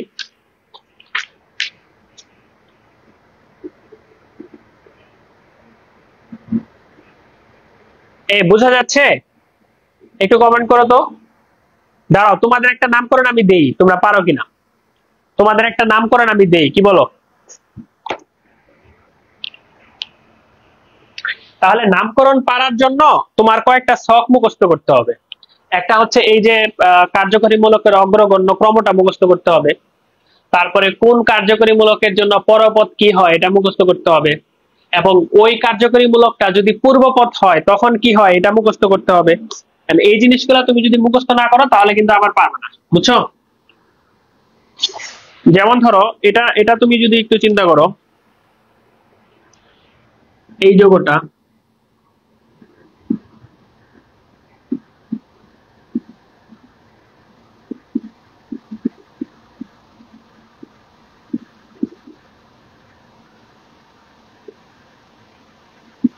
এই যৌগটার নামকরণ লিখো তো, দেখি পারো কিনা। এই যৌগটার নামকরণ পারো কিনা লিখো তো।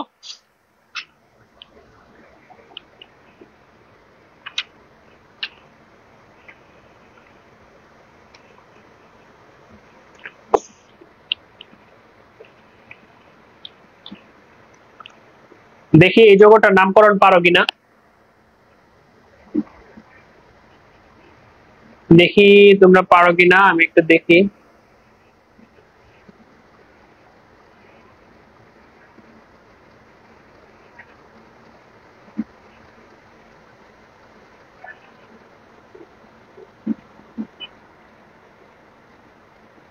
দেখি এই যৌগটার নামকরণ পারো কিনা তোমরা।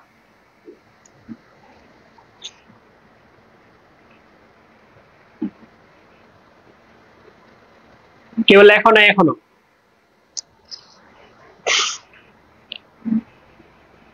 দেখো এখানে আমরা যদি এই যৌগটার দিকে খেয়াল করি, আমরা যদি, কেউ লেখার চেষ্টা করছো? কেউ কি লেখার চেষ্টা করো নাই?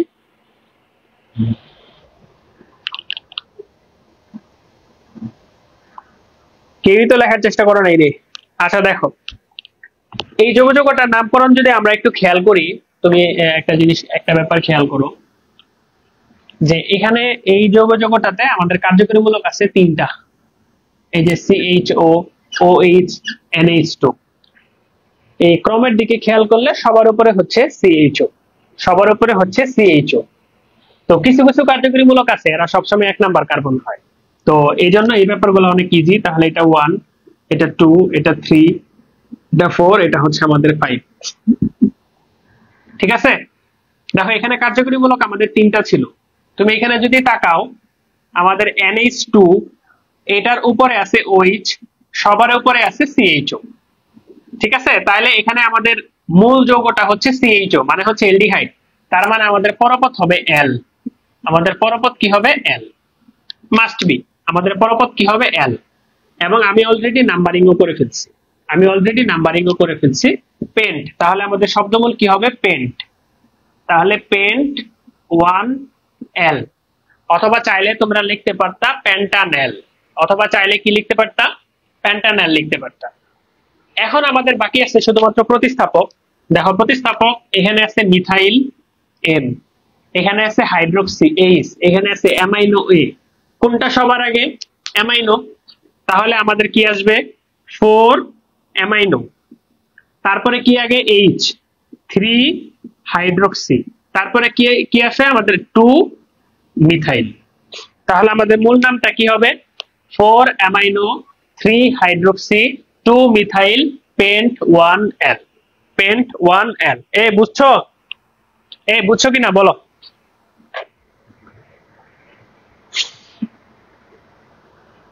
আশা করি আজকের এই যে এইটুকু তোমরা যদি বুঝে থাকো, তাহলে যোগাযোগের নামকরণ আর ভুল হবে না।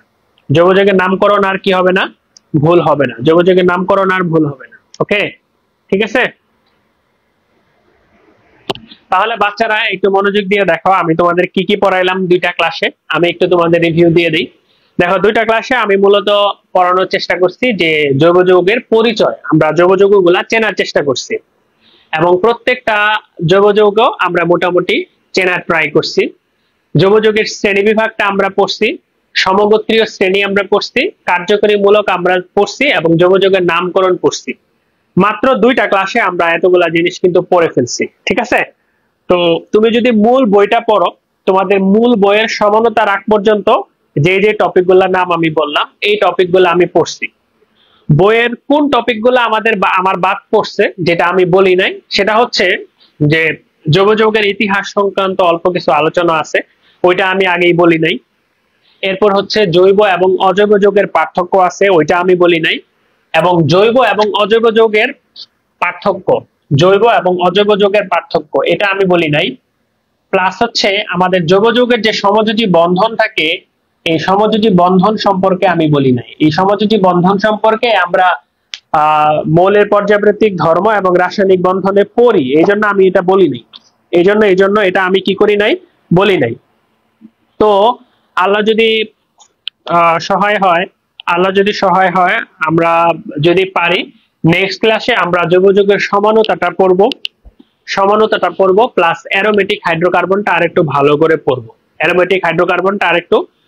করে পড়বো। অবশ্যই অ্যারোমেটিক হাইড্রোকার্বনটা আমি তোমাদের আজকেই পড়ায় দিব। তো নেক্সট ক্লাসে আমরা জৈব যৌগের সমানতাটা ভালো করে পড়বো। তাহলে বিক্রিয়ার আগ পর্যন্ত সব আমাদের 3টা ক্লাসে পড়া হয়ে যাবে। শুধু বাদ থাকবে কি আমাদের জৈব যৌগের সমযোজী বন্ধনটা, যেটা সম্পর্কে আমি হালকা প্রথম ক্লাসে বলছি, বিস্তারিত আমরা বলি নাই। ওকে, তাহলে এখন আসো আমরা একটু অ্যারোমেটিক হাইড্রোকার্বন সম্পর্কে একটু পড়ে নিই।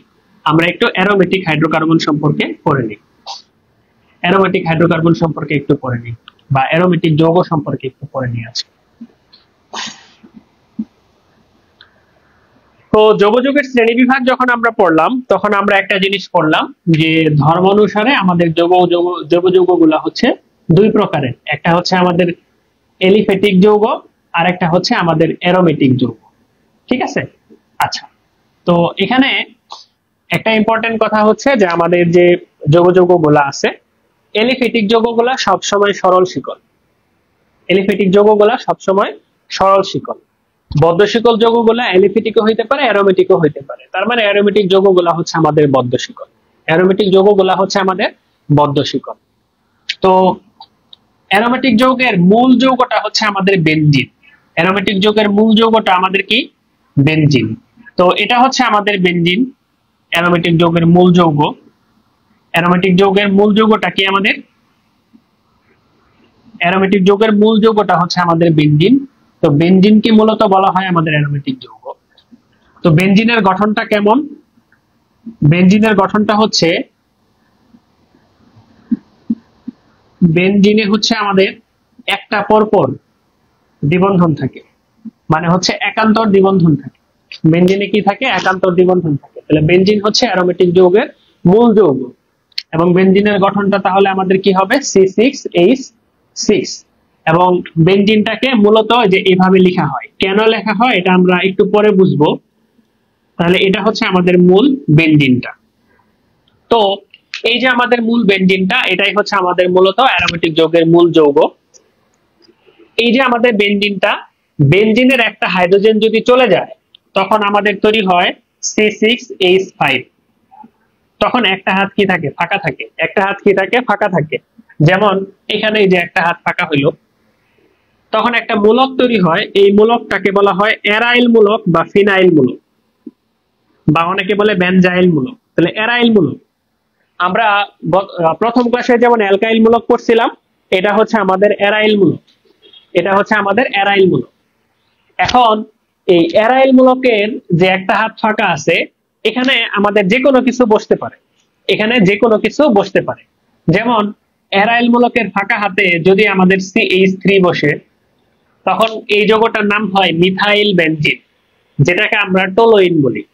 যেটাকে আমরা কি বলি? টোলোইন বলি। তাহলে এই যৌগটার নাম কি? মিথাইল বেনজিন বা হচ্ছে টোলোইন। এখন যে বোর্ডে যৌগটা আছে তোমরা নোট করার সময় উঠাবা। আবার ধরো এই মিথাইলের জায়গায় যদি আমরা ইথাইল বসাই দেই, তাহলে এই যৌগটার নাম হবে ইথাইল বেনজিন। এই যৌগটার নাম হবে ইথাইল বেনজিন। আবার ধরো এখানে যদি আমরা OH মূলক বসাই দেই, এই যৌগগুলো হবে এক ধরনের অ্যালকোহল। এই যৌগগুলো হবে এক ধরনের অ্যালকোহল। এটার নাম হবে হাইড্রোক্সি বেনজিন, বা যেটার আরেক নাম হচ্ছে ফেনল। এবং এটা হবে এক ধরনের অ্যালকোহল। এটা হবে এক ধরনের অ্যালকোহল। এটা হবে এক ধরনের অ্যালকোহল। আবার ধরো এই OH এর জায়গায় যদি আমরা হ্যালোজেন বসাই দিই, ফর এক্সাম্পল ক্লোরিন, তো এই যৌগগুলো হবে অ্যারাইল হ্যালাইড। আগে ছিল অ্যালকাইল হ্যালাইড, এই যৌগগুলো হবে অ্যারাইল হ্যালাইড এবং এটার নাম হবে ক্লোরোবেনজিন। এটার নাম হবে ক্লোরোবেনজিন। এভাবে ফ্লোরোবেনজিন, ব্রোমোবেনজিন, আয়োডোবেনজিন এভাবে হবে। এভাবে হবে। ঠিক আছে? আচ্ছা। অথবা দেখো এই জিনিসগুলো তোমাদের পারার কথা, কারণ গত ক্লাসটা তোমরা করছো। এখানে যদি আমরা NH2 এই মূলকটা বসাই, এটা হবে একটা অ্যামাইনো যৌগ। এটার নাম হবে অ্যামাইনো বেনজিন। এটার নাম কি হবে? Amino benzene. যেটার আরেকটা নাম আছে অ্যানিলিন। এই নামগুলা কি করতে হবে? মুখস্থ করতে হবে। আমি একটু দ্রুত যাচ্ছি, দ্রুত হচ্ছে। তাহলে এই যৌগটার নাম হবে আমাদের অ্যামাইনো বেনজিন বা হচ্ছে আমাদের অ্যানিলিন। Aniline, aniline. ঠিক আছে? আচ্ছা। আবার ধরো এখানে যদি আমাদের CHO এই মূলকটা থাকে, তাহলে এটা হবে একটা অ্যালডিহাইড। অ্যালডিহাইডটা হবে অ্যারোমেটিক। আগে যেগুলো অ্যালডিহাইড পড়ছিলা এগুলো ছিল অ্যালিফেটিক, এটা হবে অ্যারোমেটিক। এটার নাম হবে বেনজালডিহাইড। এটার নাম হবে বেনজালডিহাইড। এই যৌগটার নাম হবে বেনজালডিহাইড। তো এখানে তুমি যদি COOH লেখো, তাহলে এটা হবে একটা কার্বক্সিলিক অ্যাসিড, তবে এটা হবে অ্যারোমেটিক। এটার নাম হবে বেনজোইক অ্যাসিড। এটার নাম হবে বেনজোইক অ্যাসিড। এটার নাম হবে বেনজোইক অ্যাসিড। দেখো তুমি এস্টার পড়ছিলা COOR, COOR, COOR। তাহলে এই যৌগটাও একটা এস্টার হবে, কিন্তু এটা অ্যারোমেটিক। এই যে COOR, এই যৌগটাও একটা এস্টার হবে, কিন্তু এটা হচ্ছে অ্যারোমেটিক। এটা হচ্ছে আমাদের অ্যারোমেটিক। এটা হচ্ছে আমাদের অ্যারোমেটিক। এটা হচ্ছে আমাদের অ্যারোমেটিক। ব্যাপারটা ক্লিয়ার হয়েছে ভাইয়া? তাহলে এলিফিটিক যৌগে আমরা যা যা পড়ছি, আমি যদি তোমাদেরকে একটু বলি, alkyl halide, alcohol, aldehyde, ketone, ether, carboxylic acid. অ্যাসিডের 4টা জাতক ছিল, ester, acid amide, acid halide. এই সবই আমাদের অ্যারোমেটিক যৌগের ক্ষেত্রে হবে। তাহলে অ্যারোমেটিক যৌগের মূল যৌগটা ছিল আমাদের বেনজিন। বেনজিন থেকে একটা হাইড্রোজেন চলে গেলে হয় অ্যারাইল মূলক। অ্যারাইল মূলকের পরে বিভিন্ন কার্যকরী মূলক বসলে বিভিন্ন যৌগ হয়। বিভিন্ন কার্যকরী মূলক বসলে বিভিন্ন যৌগ হয়। এই সবগুলা যৌগকে আমরা বলবো বেনজিনের জাতক। তাহলে বেনজিন এবং বেনজিনের জাতক গুলা হচ্ছে আমাদের অ্যারোমেটিক যৌগ। বেনজিন এবং বেনজিনের জাতক গুলা আমাদের কি? অ্যারোমেটিক যৌগ। বেনজিন এবং বেনজিনের জাতক গুলা হচ্ছে আমাদের অ্যারোমেটিক যৌগ। ঠিক আছে? তো এই যে আমাদের অ্যারোমেটিক যৌগগুলো আছে, প্রথমে মানুষের ধারণা ছিল যে বেনজিন এবং বেনজিনের যে জাতকগুলো আছে বা বেনজিনের মতো যে যৌগগুলো আছে এগুলাই মূলত অ্যারোমেটিক যৌগ হবে, কিন্তু পরবর্তীতে দেখা গেছে যে বেনজিনের মতো না এরকম কিছু যৌগ আমাদের অ্যারোমেটিক যৌগ হয়। বেনজিনের মতো না এরকম কিছু যৌগ আমাদের অ্যারোমেটিক যৌগ হয়। যেমন আমরা আজকের ক্লাসে একটা পড়ছিলাম, এই যে যৌগটা ছিল আমাদের সিএইচ, সিএইচ, এখানেও আমাদের সিএইচ, এখানেও আমাদের সিএইচ, এখানে একক বন্ধন, এখানে দ্বিবন্ধন, এখানে দ্বিবন্ধন, এখানে হচ্ছে আমাদের ও। ঠিক আছে, এই যে যৌগটা ছিল এই যৌগটার নাম ছিল আমাদের ফিউরান, যেখানে অক্সিজেনে আমাদের এক জোড়া মুক্ত জোড় ইলেকট্রন থাকে। তো এই যৌগটার নাম ছিল আমাদের ফিউরান। তো এটাও হচ্ছে আমাদের অ্যারোমেটিক যৌগ। তো ওভারঅল কে অ্যারোমেটিক যৌগ, এটা নিয়ে বিজ্ঞানী হাকেল একটা নিয়ম দিছে, এই নিয়মটাকে বলা হয় হাকেলের নিয়ম। হাকেলের নিয়ম। তো হাকেলের নিয়মটা হচ্ছে যে যে সমস্ত যৌগে 4n+2 সংখ্যক পাই ইলেকট্রন থাকবে, যেখানে n এর মান হবে 0 1 2 3, মানে হচ্ছে ধনাত্মক পূর্ণ সংখ্যা, 0 সহ ধনাত্মক পূর্ণ সংখ্যা, ভগ্নাংশ না, এই যৌগগুলোকে আমরা বলবো অ্যারোমেটিক যৌগ। এই যৌগগুলোকে আমরা বলবো কি বলতো? অ্যারোমেটিক যৌগ। তার মানে অ্যারোমেটিক যৌগ মানে হচ্ছে যারা হাকেলের নিয়ম মেনে চলবে, যারা হাকেলের নিয়ম মেনে চলবে। 4n+2 সংখ্যক ইলেকট্রন থাকবে, 4n+2 সংখ্যক ইলেকট্রন থাকবে, যেখানে n এর মান হবে এরকম এরকম। ঠিক আছে, যেমন ধরো আমরা যদি বেনজিনের কথা চিন্তা করি, এক্ষেত্রে আমাদের 4n+2 সমান কত হবে? 3 দুগুণে 6, তাহলে আমাদের n এর মান আসবে 6 থেকে 2 গেলে 4 1। তুমি যদি ফিউরানের কথা চিন্তা করো, 4n+2 সমান, তোমার কাছে মনে হইতে পারে দুইটা দ্বিবন্ধন, মনে রাখতে হবে একটা দ্বিবন্ধনে দুইটা ইলেকট্রন, তাহলে 2 দুগুণে 4, 4 হওয়ার কথা, কিন্তু এই যে অক্সিজেনের এক জোড়া মুক্ত জোড় ইলেকট্রন নিয়ে হবে আমাদের 6, তাহলে আমাদের n সমান 1 হবে, তাহলে এটাও হবে আমাদের অ্যারোমেটিক যৌগ। তাহলে এটাও হবে আমাদের অ্যারোমেটিক যৌগ। উল্লেখ্য তোমাদের একটু বলে রাখি, অক্সিজেনে কিন্তু 2 জোড়া মুক্ত জোড় থাকে, কিন্তু এক জোড়া এখানে অংশগ্রহণ করে, এক জোড়া এখানে অংশগ্রহণ করে। তো ফিউরানের অক্সিজেনের জায়গায় জাস্ট তুমি যদি সালফার বসায় দাও, ওই যৌগটার নাম হয় থায়োফিন। ওই যৌগটার নাম কি হয়? থায়োফিন। থায়োফিন। থায়োফিনের ক্ষেত্রে তাহলে আমাদের সেম, ফিউরানের অক্সিজেনের জায়গায় জাস্ট যদি সালফার বসায় দাও, এই যৌগটার নাম কি হয়? থায়োফিন। থায়োফিনের ক্ষেত্রেও আমাদের সেম। আবার বেনজিনের এখানে যে কার্বন হাইড্রোজেন আছে, এই কার্বন হাইড্রোজেনের জায়গায় জাস্ট তুমি যদি নাইট্রোজেনটা বসায় দাও, এই যৌগটার নাম হয় আমাদের পিরিডিন। এই যৌগটার নাম হয় আমাদের পিরিডিন। তাই এই যৌগটার ক্ষেত্রে আমাদের n এর মান কত আসবে? 1। n এর মান কত আসবে আমাদের? 1। n এর মান কত আসবে আমাদের? 1। আবার এই সালফারের জায়গায় তুমি যদি এখানে নাইট্রোজেন দাও, নাইট্রোজেনের সাথে আরেকটা হাইড্রোজেন যদি তুমি বসাও, এই যৌগটার নাম হচ্ছে আমাদের পাইরোল। তাহলে মোট 4টা যৌগ আমি তোমাদের শিখাইলাম, ফিউরান, থায়োফিন, পাইরল এবং হচ্ছে পিরিডোন। এই 4টা যৌগ ভোলা যাবে না, ফিউরান, থায়োফিন, পাইরল এবং হচ্ছে পিরিডোন। এরা সবাই হচ্ছে আমাদের অ্যারোমেটিক যৌগ।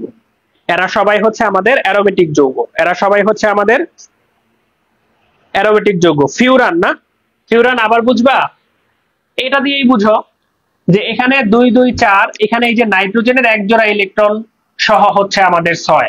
ঠিক আছে, এটা হচ্ছে পাইরলের ক্ষেত্রে, বা ফিউরানের ক্ষেত্রে অক্সিজেনের এক জোড়া, থায়োফিনের ক্ষেত্রে সালফারের এক জোড়া মুক্ত জোড় ইলেকট্রন এখানে অংশগ্রহণ করে। ঠিক আছে, তাহলে ভাইয়া কথাটা কি কি? এখানে চারটা জিনিস ছিল আমাদের। ফিউরানের ক্ষেত্রে আমাদের থাকে অক্সিজেন, থায়োফিন, থায়োফিনের ক্ষেত্রে থাকে আমাদের সালফার, পাইরলের ক্ষেত্রে থাকে আমাদের নাইট্রোজেন, পিরিডোনের ক্ষেত্রেও আমাদের থাকে নাইট্রোজেন। এখানের যে এক জোড়া করে ইলেকট্রন থাকে, এই ইলেকট্রন গুলা এই যে 2 দুগুণে 4টা ইলেকট্রনের সাথে যোগ হয়ে 6 হয়, মানে অনেকটা বেনজিনের মতো হয়, তখন n এর মান হচ্ছে আমাদের 1 হয়। এজন্য এরা সবাই হচ্ছে আমাদের অ্যারোমেটিক যৌগ। এরা সবাই হচ্ছে আমাদের অ্যারোমেটিক যৌগ। এরা হচ্ছে আমাদের অ্যারোমেটিক যৌগ। ওকে, আচ্ছা, এরপরে আরো কিছু জিনিস একটু দেখো তোমরা, আরো কিছু জিনিস দেখো। যেমন ধরো এই যে কিছুক্ষণ আগে আমরা দেখছিলাম না, যেমন এই যৌগটা তুমি যদি চিন্তা করো, এই যৌগটা তুমি যদি চিন্তা করো, আমি আরেকটু এদিকে এসে কথা বলি, আমাকে দেখা যাবে। বেঞ্জিনটা তো এখানে আগে ফেলছি রে, এই বেঞ্জিনটা বুঝতে ইচ্ছা করতেছে না, সুন্দর হয়েছে। দেখো এই যৌগটা তুমি যদি চিন্তা করো, এই যৌগটার নাম হচ্ছে সাইক্লোপ্রোপেন। এই যৌগটার নাম কি? সাইক্লোপ্রোপেন। এখানে একটা দ্বিবন্ধন দিলে এই যৌগটার নাম হচ্ছে সাইক্লোপ্রোপিন, দ্বিবন্ধন দিলে নাম হচ্ছে সাইক্লোপ্রোপিন।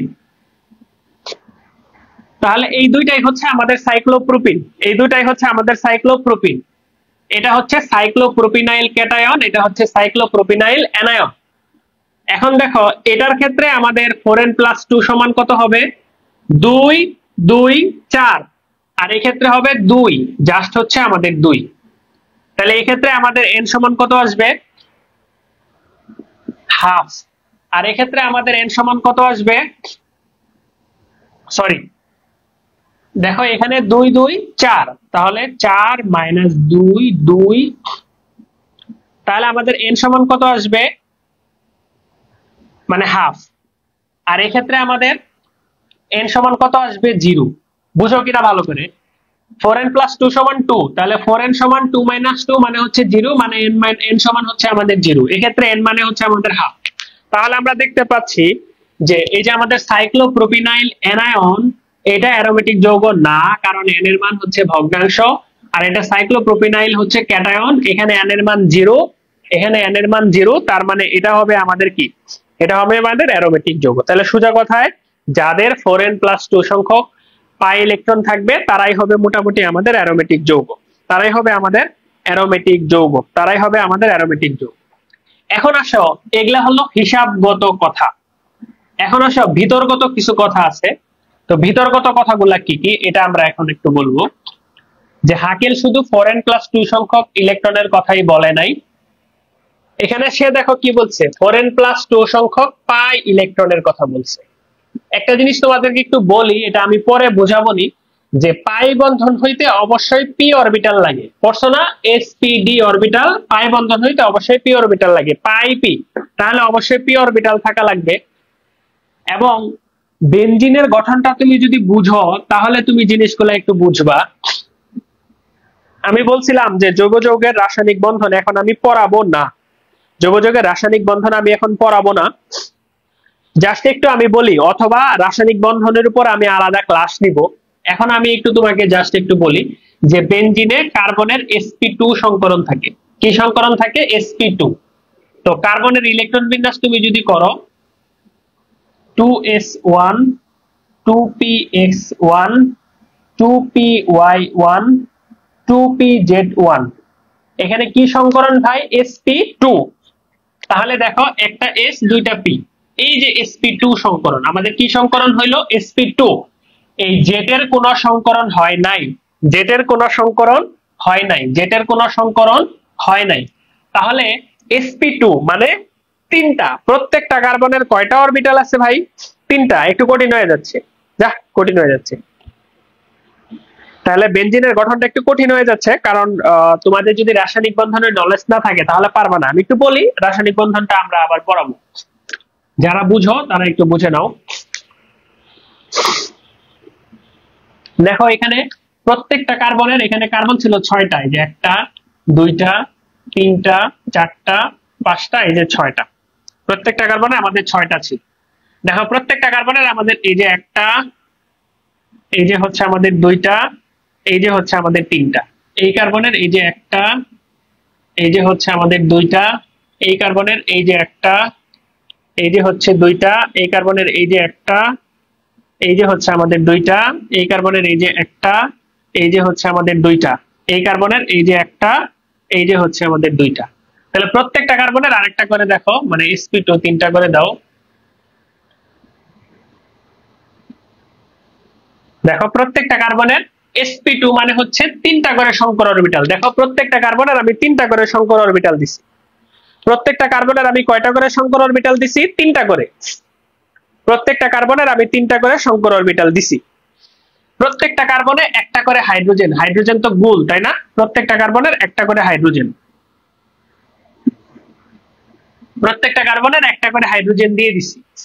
এখন একটা জিনিস একটু দেখো, প্রত্যেকটা কার্বনের একটা করে জেড ছিল, ধরো এটার এইটা জেড আর এটার এইটা জেড, ঠিক আছে? আবার এটার হচ্ছে এইটা জেড, এটার হচ্ছে এইটা জেড, এটার হচ্ছে এইটা জেড, এটার হচ্ছে এইটা জেড। এই দুইটার মধ্যে আমাদের এইভাবে পাশাপাশি অধিক্রমণের ফলে পাই বন্ধন হয়, এখানে পাই বন্ধন হয়, এখানে পাই বন্ধন হয়। এই যে ছবিটা তুমি এখানে দেখতেছো এটা হচ্ছে 2D ছবি, 2D ছবি। তো ছবিটা তুমি যদি 3D আঁকো তাহলে দেখা যাবে এই যে পাই ইলেকট্রন গুলা দেখতেছো, এখন এই দুইটা কার্বনে আছে, মাঝে মাঝে এই দুইটা কার্বনে চলে যাবে, তখন এইটা চলে যাবে এই দুইটা কার্বনে, এটা চলে যাবে এই দুইটা কার্বনে। তো এখানে যদি আমি তোমাদেরকে দেখাই বেনজিনের ক্ষেত্রে যেটা হয়, এই যে আমাদের এটা হচ্ছে আমাদের বেনজিন, এখানে একটা পরপর দ্বিবন্ধন আছে, কিন্তু দ্বিবন্ধন নির্দিষ্ট দুইটা কার্বনে স্থির থাকে না। এই দুইটা কার্বনে আছে, এই কার্বনে চলে আসবে, তাহলে এটা চলে যাবে এখানে, এটা চলে যাবে এখানে, আবার পরের ধাপে আবার চেঞ্জ। এই জন্য আমরা কি করি জানো, যে বেনজিনের যে পাই ইলেকট্রন গুলো আছে এগুলো এইভাবে ঘুরতে থাকে, এই জন্য আমরা ভিতরে একটা গোল দিই, এই জন্য ভিতরে আমরা একটা গোল দিই। এই যে ইলেকট্রন গুলা, এই ইলেকট্রনটাকে বলা হয় ডিলোকালাইজড ইলেকট্রন। এই ইলেকট্রন গুলাকে কি বলা হয়? ডিলোকালাইজড ইলেকট্রন, মানে লোকেশন স্থির থাকে না, ডিলোকালাইজড ইলেকট্রন, বাংলাতে বলে সঞ্চরণশীল ইলেকট্রন। তাহলে মূল কথা কি, বেনজিনের গঠনে কি আছে? বেনজিন সম্পর্কে এখন যদি আমরা বলি যে বেনজিনে একান্তর দ্বিবন্ধন আছে, এই দ্বিবন্ধন গুলা নির্দিষ্ট দুইটা কার্বনে স্থির থাকে না, বরং কি করতে থাকে? ঘুরতে থাকে।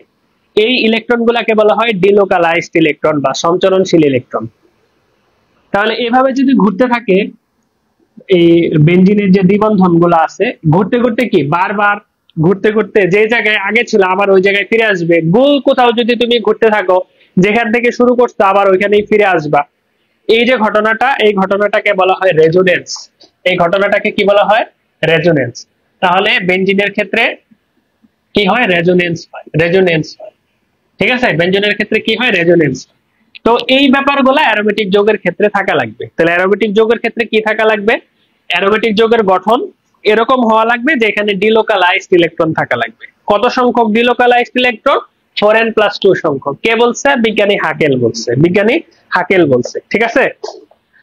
তাহলে আমরা যদি আবার ভালো করে বলি যে অ্যারোমেটিক যৌগের ক্ষেত্রে তাহলে কি কি ক্রাইটেরিয়া আমাদের থাকা লাগবে, কি কি বৈশিষ্ট্য থাকা লাগবে? অ্যারোমেটিক যৌগগুলো হবে অবশ্যই চাক্রিক, অবশ্যই অসম্পৃক্ত, মানে পাই বন্ধন থাকবে। কেমন পাই? এই পাই বন্ধনের ইলেকট্রন গুলা কেমন হবে? ডিলোকালাইজড হবে বা সঞ্চরণশীল হবে, অর্থাৎ এখানে রেজোনেন্স থাকবে, এখানে রেজোনেন্স থাকবে। এবং পাই ইলেকট্রন কতগুলা থাকবে? 4n+2 সংখ্যক, 4n+2 সংখ্যক, ঠিক আছে? তাহলে এগুলাই হচ্ছে আমাদের অ্যারোমেটিক যৌগ। অ্যারোমেটিক যৌগের বৈশিষ্ট্যগুলোকে বলা হয় অ্যারোমাসিটি। অ্যারোমেটিক যৌগের মূল যৌগটা কি ভাই? অ্যারোমেটিক যৌগের মূল যৌগটা হচ্ছে আমাদের বেনজিন এবং বেনজিনের জাতকগুলা। আজকে আমরা বেনজিনের জাতকগুলা চেনার চেষ্টা করছি, হয়তো সামনে যখন আমরা মূল যৌগে যাব তখন আমরা এই যৌগগুলার বিক্রিয়া করার চেষ্টা করব। ওকে, তাহলে এই হচ্ছে আমাদের অ্যারোমেটিক হাইড্রোকার্বন। আল্লাহ যদি বাঁচায় রাখে এবং তোমরা যদি থাকো, তাহলে আমরা সামনের ক্লাসে তোমাদের কি করব বলতো? সামনের ক্লাসে তোমাদের আমরা একটু সমানতাটা পড়াই দিব। ততক্ষণ পর্যন্ত তাহলে তোমরা সবাই ভালো থাকো, সুস্থ থাকো, এবং তোমরা সবাই জানো আমাদের আমাদের সেকেন্ড টাইম বেসিক কোর্স চলতেছে। তোমরা যারা মনে করো যে না আমরা এফোর্ট দিয়ে পড়াবো, তোমরা আমাদের সাথে জয়েন হইতে পারো। ইনশাল্লাহ তোমাদের সাথে আমাদের ভিডিওতে দেখা হবে। আসসালামু আলাইকুম।